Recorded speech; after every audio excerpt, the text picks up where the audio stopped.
Hi, welcome to this video again. Now we are starting on our targets.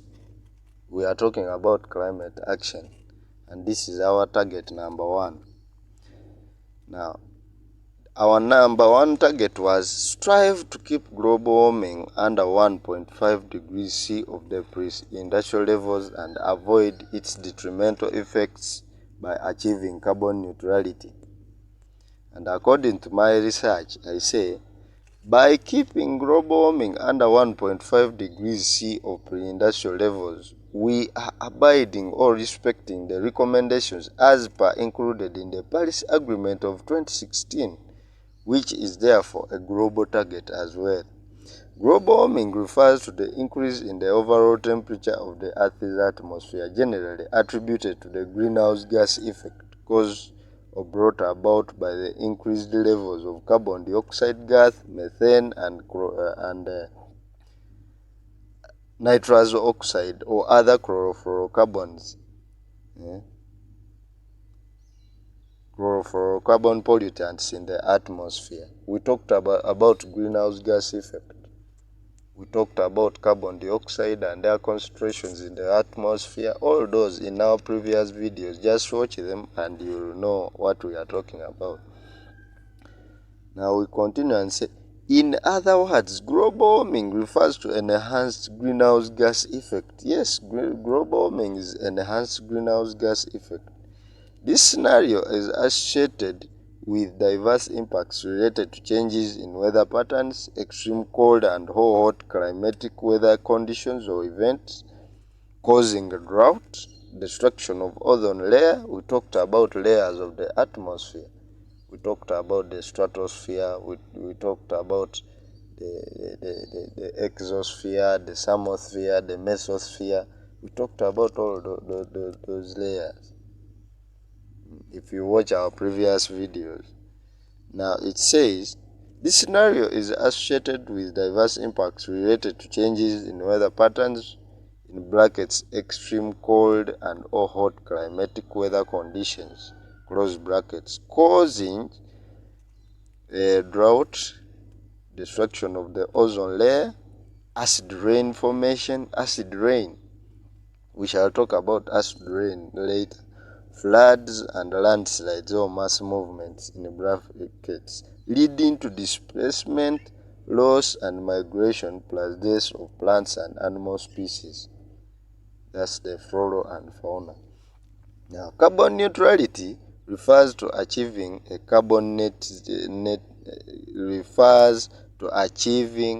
net carbon footprint of 0 by commercial firms and governments, according to Drexler and Skedler, who wrote in 2015. Now they define carbon neutrality. This is Skedler and Drexler. They say carbon neutrality refers to achieving a net carbon footprint of 0 by commercial firms and governments. Since it is not easy nor cheap for most organizations, especially in developing nations like our own. I was talking about Uganda because this report I did it for some company. Now, since it's not easy nor cheap for most organizations, especially in developing nations like our own Uganda, to completely eliminate all greenhouse gas emissions associated with their activities and products, carbon neutrality can then be premised on the idea of using external greenhouse gas reductions to balance emissions that cannot be readily eliminated, and carbon offset credits can be adopted, which also are a primary cheap tool for achieving these reductions, according to Cather and others. She wrote this in 2014. If you read Cather and others, Cather et al. 2014. The remedy, in brackets carbon offsets, is in line with the global mitigation goals, and arguably organizations should only use it or carbon offsets on top of efforts to reduce their own emissions to near 0. That is our target number 1. And the indicators I put that this is really happening is the number of people lost and displaced by natural occurrences like floods in Parisa district of Uganda, the landslides and mudslides in Bududa, Kasese and other regions. We are seeing them. They are really affecting us. The two is then we have the recent pest or locust insurgence in the country in the 2020 and 2021, locally known as Enzige in Buganda or central region of Uganda. We have locusts that came to Uganda and they had to destroy lots of people's crops and farms in the Karamoja area, and these are due to climatic changes. The percentage decline or reduction in the agricultural food production trend caused by natural calamities like drought, floods, mass flows, acid rain, and pests and disease infestations around the country is another indicator. And the percentage decline or reduction in the agriculture food production trend caused by natural calamities like drought, floods, mass flows, acid rain, pests and diseases. Now, drought kills crops because of too much sunshine.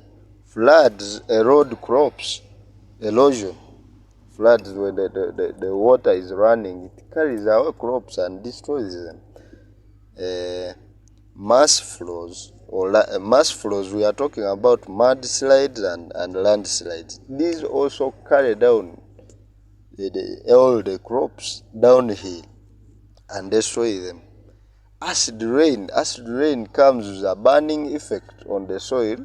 It causes the soil infertile, and also it has a burning effect on the crops. Acid rain, all the dirt that is in the air, the exhaust fumes that our vehicular services are ever producing. Now, when they come down, including the dust and all other suspended matter up there in the atmosphere, now it forms an acid, and when it comes down, as it rains, they have a burning effect on the crops, and then also the soils, they render the soils infertile, acid rain.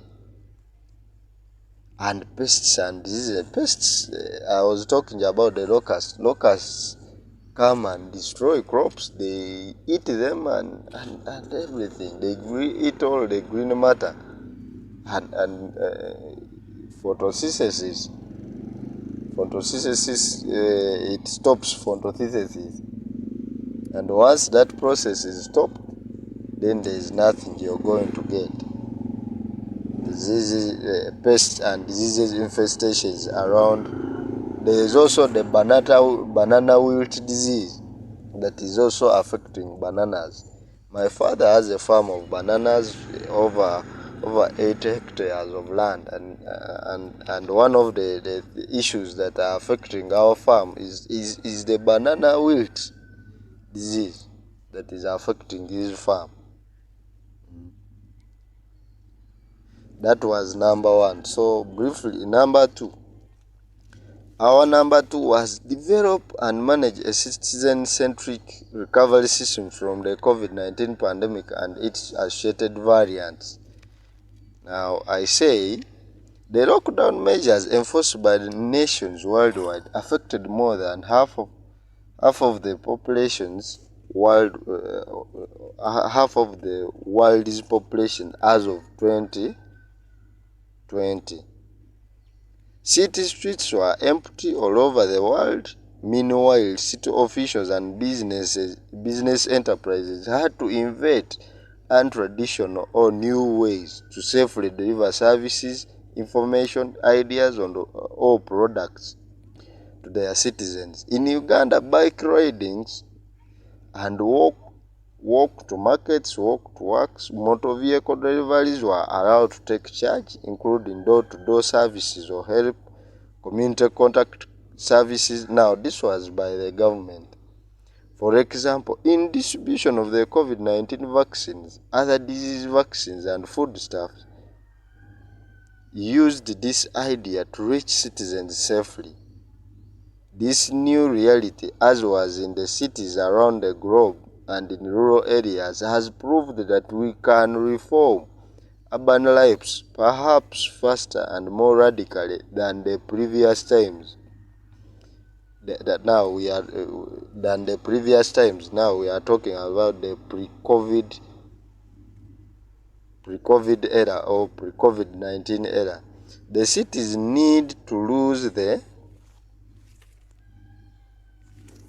I'm reading to you my report that I wrote about climate change. Through this progress made in the citizen-centric design during the pandemic.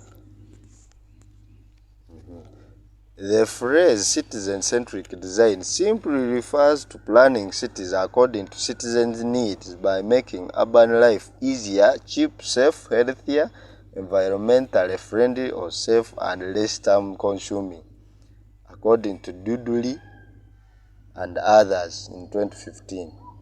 They say the phrase citizen-centric design or model refers to planning cities according to citizens' needs by making urban life easier, cheap, safe, healthier, environmentally safe or friendly and less time consuming. Dudley and others, 2015.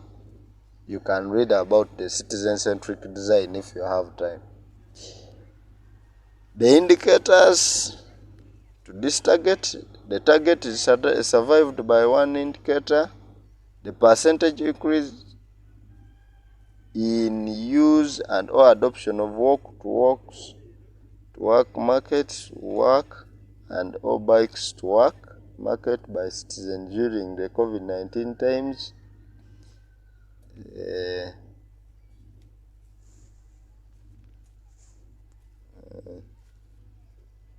Which left less and almost no use of personal or private vehicles by citizens to places of work and or in gate or accessing market areas.